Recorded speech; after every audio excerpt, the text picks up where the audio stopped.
Assalamualaikum warahmatullahi wabarakatuh. Selamat pagi, salam sejahtera semua. Semoga dalam keadaan sihat, baik, ceria bersama keluarga masing-masing. Tajuk untuk hari ini ialah Tuah Musim Kemarau. Okey, bahasa Melayu tahun 4 halaman 162. Okey, apa itu maksud kemarau?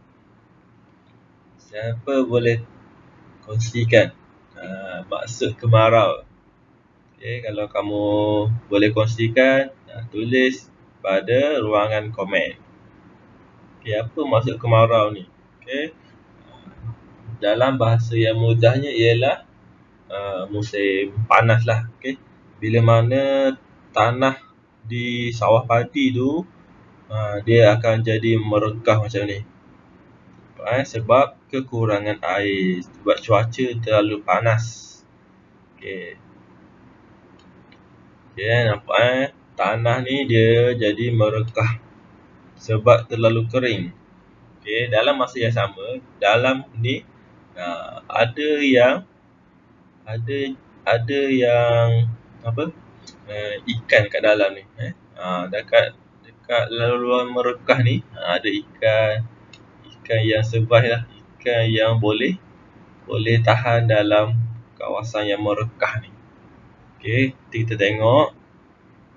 Okay, standard pembelajaran kita 3.3.1 menulis draft dan menghasilkan penulisan imajinatif dan deskriptif. Okay, objektif pembelajaran. Pada akhir pengajaran dan pembelajaran, murid dapat menulis draft dan menghasilkan penulisan imajinatif dan deskriptif. Okay, kita nak buat penulisan karangan hari ini. Okay, manakala kriteria kejayaan. Okay, murid dianggap berjaya apabila dapat menghasilkan draft dan menulis karangan berpandukan kerangka dan gambar. Okay, nanti ada kerangka, ada gambar. Kerangka ni maksudnya isi-isi penting lah. Okay, jom kita baca dulu maksud kemarau. Kemarau merupakan kejadian yang berlaku apabila kadar sejatan melebihi kadar kerpasan. Kerpasan ni apa? Cuba cari dekat Google maksud dia, ataupun di laman web PRPM. Kemarau menyebabkan udara di atmosfera menjadi kering dan mengganggu sistem yang lain. Kemarau yang berlaku untuk jangka panjang akan memberikan kesan kepada kehidupan manusia dan sistem fizikal lain. Macam itulah. Tengok tanah tu kan, tanah tu jadi kering. Sistem yang biasa akan terganggu. Seterusnya, okay, kita tengok sama-sama. Contoh, orang tangkap ikan dekat kawasan yang mula nak kemarau. Okay, kalau kemarau betul tu dia kering. Ini masih ada air lagi yang bertakung. Okay, kita tengok dulu.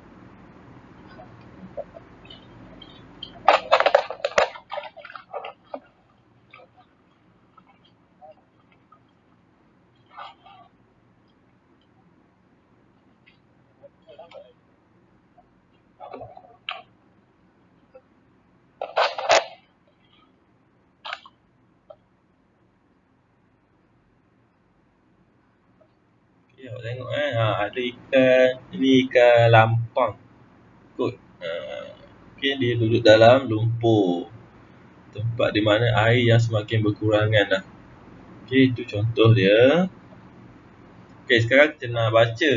Okay, nak baca draft Tuah Musim Kemarau. Okay, baca info yang dipaparkan pada halaman 162 ni dengan teliti. Ni muka surat 162.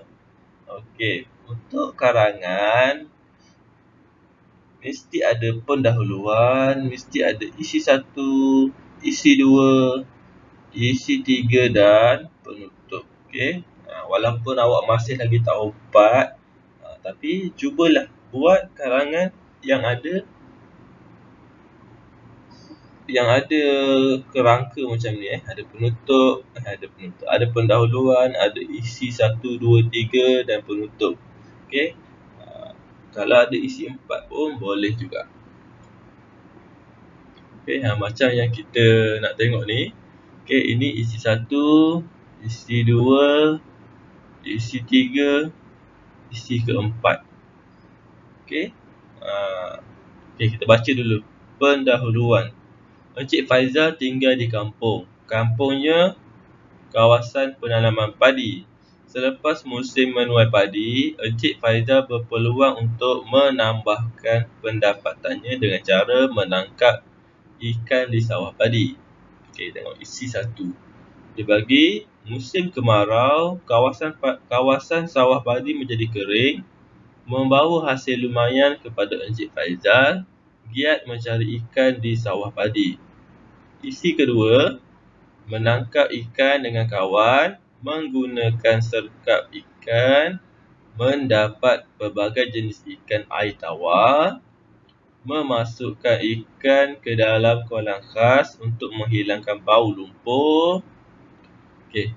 Isi ketiga, menjual ikan di pasar tani, ramai penggemar ikan air tawar, menjadi tumpuan orang ramai, harga berpatutan. Yang keempat, menghasilkan ikan kering dan ikan bekasam, dibantu oleh isterinya, mendapat sambutan menggalakkan, semakin popular. Okey, penutup.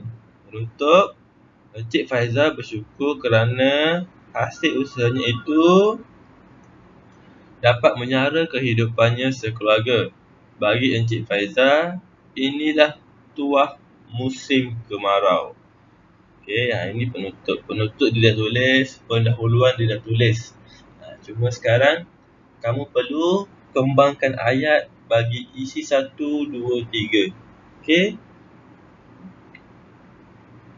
Seterusnya. Okey.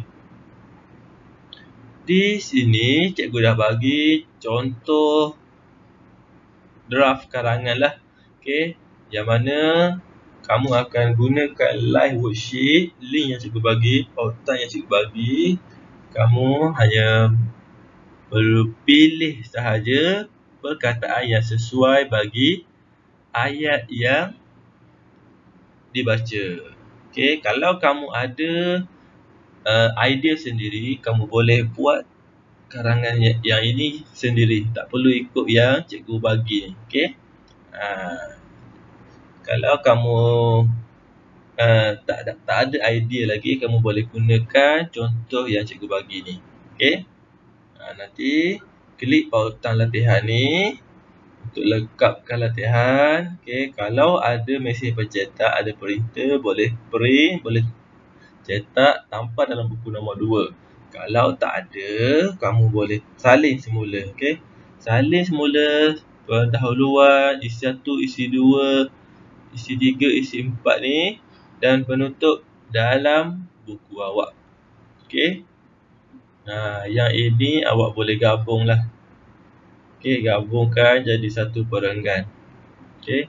Perenggan 1, perenggan 2, perenggan 3, perenggan 4, perenggan 5, perenggan ke-6. Okey. Kita tengok live worksheet ni. Sekejap.